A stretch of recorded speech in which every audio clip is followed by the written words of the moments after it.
नमस्कार। विश्व शांति दर्शन में मैं श्रीराम शिंदे आप सबका स्वागत करता हूं। विश्वधर्मी प्रोफेसर डॉक्टर विश्वनाथ कराड जी की इस पहल में हम सुनते हैं कुछ अच्छी और सकारात्मक खबरें, लेकिन सबसे पहले एक नजर आज की सुर्खियों पर। 5 घरों के लिए सिर्फ ₹1। मिनी मैराथन और पतंगबाजी। श्रीनगर से कन्याकुमारी की दौड़। पानी के नीचे बढ़ते हैं पौधे। महिलाओं की मदद टी टाइम से। गरीबों को घर दिलाने के लिए केरल के 2 युवाओं ने शुरू किया एक अनोखा ₹1 मिशन। क्या है ये कल्पना, आइए जानते हैं। केरल के 2 युवक गरीबों के लिए घर बनाने के लिए पैसे इकट्ठा करने के मिशन पर निकले हैं। वायनाड जिले के निजिन और उनके दोस्त TR रेनेश 5 परिवारों को घर बनाने के लिए एक अनोखी साइकिल यात्रा पर है। दोनों गांव-गांव जा रहे हैं और लोगों से उनके कारण के लिए सिर्फ ₹1 दान में मांग रहे हैं। समाज माध्यमों के युग में जहां कनेक्शन बनाना और धन मांगना केवल एक क्लिक दूर है, दोनों ने व्यक्तिगत रूप से अनुरोध करने के लिए साइकिल सफर करने का तरीका चुना। वे चाहते थे कि लोग उनके मिशन को गंभीरता से देखें और दान करने वालों को व्यक्तिगत रूप से धन्यवाद कह सकें। वे संपन्न परिवारों, गैर सरकारी संगठनों या राजनेताओं से बड़ी रकम नहीं मांगना चाहते थे। ₹1 के मामूली दान के साथ उन्होंने जमीन खरीदने और 5 घरों का निर्माण करने के लिए कुल ₹42 लाख इकट्ठा करने के लिए कम से कम 2 साल का अनुमान लगाया है।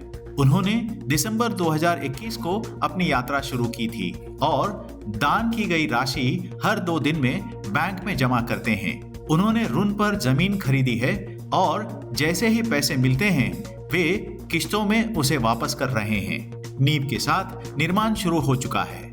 दोनों अपनी साइकिल यात्रा तभी बंद करेंगे जब घर कम से कम आधे बन जाएंगे। MIT ADT विश्वविद्यालय में एक मिनी मैराथन के साथ पतंग महोत्सव का भी आयोजन किया गया था। सुनते हैं ये खबर विस्तार से। School of holistic development MIT ADT university द्वारा आयोजित वार्षिक मिनी मैराथन 2023 को जबरदस्त यश प्राप्त हुआ। Run for spiritual wellbeing theme के साथ आयोजित इस कार्यक्रम का आयोजन स्कूल ऑफ होलिस्टिक डेवलपमेंट के हेल्थ प्रैक्टिसेस प्रोग्राम के तहत किया गया था। इस मिनी मैराथन में बड़ी संख्या में छात्रों, शिक्षकों के साथ स्टाफ के सदस्यों ने भाग लिया। यह कार्यक्रम खेल विभाग और Swami Vivekananda chair MIT ADT विश्वविद्यालय के सहयोग से विश्वनाथ स्पोर्ट्स मीट 2023 के लिए प्री इवेंट प्रमोशन के रूप में आयोजित किया गया था। इस दौड़ प्रतियोगिता ने स्वामी विवेकानंद जयंती के सप्ताह भर चलने वाले समारोह के समापन को भी चिन्हित किया। इस कार्यक्रम में उपस्थित सम्माननीय अतिथि थे MIT ADT विश्वविद्यालय के कार्यकारी अध्यक्ष तथा कुलपति professor doctor Mangesh T Karad, विशेष कार्य अधिकारी कुलपति कार्यालय प्रोफेसर डॉक्टर किशोर रावंदे, बिटकॉम तथा ICD की निदेशिका professor doctor Sunita Karad, registrar doctor Mahesh Chopde, school of holistic development के निदेशक डॉक्टर अतुल पाटिल, परीक्षा नियंत्रक doctor Dnyandev Neelwarn, dean academics doctor Ramakant Kapalai, क्रीड़ा निदेशक professor Padmakar Bhatt, principal MANET captain Amol Athale और अन्य डीन, निदेशक, अध्यापक तथा MIT ADT विश्वविद्यालय के कर्मचारी। इस मिनी मैराथन में 2 किलोमीटर की दूरी तय की गई, जिसके बाद पुरस्कार वितरण समारोह हुआ। मिनी मैराथन 2023 में लगभग 450 छात्रों, 100 अध्यापकों और कर्मचारियों ने भाग लिया। मकर संक्रांति समारोह को चिन्हित करते हुए MIT ADT विश्वविद्यालय के खेल मैदान पर एक पतंगबाजी उत्सव का आयोजन भी किया गया था। पतंगबाजी का लुत्फ उठाने के लिए बड़ी संख्या में छात्र छात्राएं, शिक्षक तथा कर्मचारी शामिल हुए। इस अवसर पर सभी ने एक साथ आकर मिठाई तथा पतंगबाजी का आनंद उठाया। श्रीनगर से कन्याकुमारी तक 4000 किलोमीटर की दौड़ लगाने वाली सूफिया पहुंच गई Guinness book of world record में। पहली बार नहीं, चौथी बार। राजस्थान के अजमेरा की 34 वर्षीय अल्ट्रा रनर सूफिया खान ने 4035 किलोमीटर दौड़कर गिनीज वर्ल्ड रिकॉर्ड में अपना नाम दर्ज किया है। सूफिया ने अपने मिशन होप के तहत कश्मीर से कन्याकुमारी तक की दूरी 87 दिन 2 घंटे और 17 मिनट में पूरी की। उनके इस मिशन का उद्देश्य था 22 शहरों में लोगों से मिलकर उन्हें भाईचारे, मानवता, एकता, शांति और समानता का संदेश देना। उन्होंने इस दूरी को 100 दिन में पूरे करने का फैसला किया था, जिसे उन्होंने 13 दिन पहले ही पूरा कर लिया। यह बगीचा ऑस्ट्रेलिया के समुद्र में 8 मीटर पानी के नीचे है।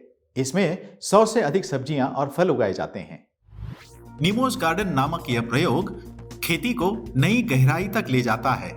यह एक शोध परियोजना है जिसमें हाइड्रोपोनिक्स तकनीकों का विकास हो रहा है। पानी के नीचे 6 बड़े गुंबद में पौधों को बढ़ने के लिए मिट्टी नहीं है।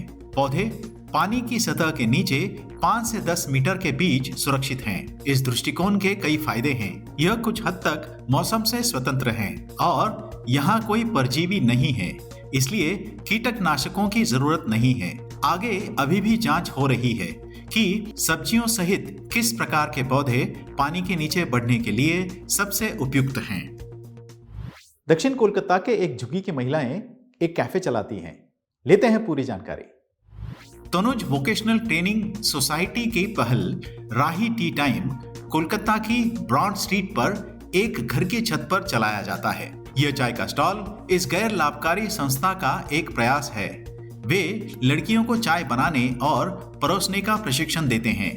साथ ही वे निमकी, पापड़, बोरी, अचार आदि चीजों का भी प्रचार करते हैं। मुख्य ध्यान स्थानीय बेकरी वस्तुओं को बढ़ावा देना है और राही टी टाइम से प्राप्त आय को महिला सशक्तिकरण पर खर्च किया जाता है। इस पहल से महिलाओं को आत्मनिर्भर बनाया जाता है ताकि वे अपने उत्पादों को आसानी से बेच सके। यह एक तरह से महिला सशक्तिकरण का प्रचार है। आजकल पुणे में महाराष्ट्र केसरी नामक कुश्ती की प्रतियोगिता चल रही है। इसी बहाने आपको बताएं कि सबसे लोकप्रिय मिठाई तोदा बर्फी का आविष्कार एक पहलवान ने किया था। सुनते हैं रंजक कथा जाते जाते। बर्फी ये नाम फारसी शब्द बर्फ से लिया गया है। माना जाता है कि मिठाई बनाने की कला की उत्पत्ति 8 शताब्दियों पहले हुई थी, जब सिंधु घाटी सभ्यता के लोगों ने चीनी को दूध के साथ मिलाया और इस प्रकार पहली मिठाई बनाई। पंजाब के एक पहलवान हरबंस बिग अपने रोज की दूध और घी के खुराक से ऊब गए थे। उन्होंने उपलब्ध सामग्री जैसे कि दूध, चीनी और घी के साथ कुछ प्रयोग किए और एक स्वादिष्ट व्यंजन बन गया। यह व्यंजन पौष्टिकता से भरपूर और बेहद स्वादिष्ट भी था। पंजाब के एक प्रांत में आज भी बिग परिवार के वंशज दोधा बर्फी नामक ये व्यंजन बनाते हैं और दुनिया भर में बेचते हैं। इसी तरह की और अच्छी और सकारात्मक खबरें लेकर हम फिर से हाजिर होंगे। देखते रहिए विश्व शांति दर्शन। धन्यवाद।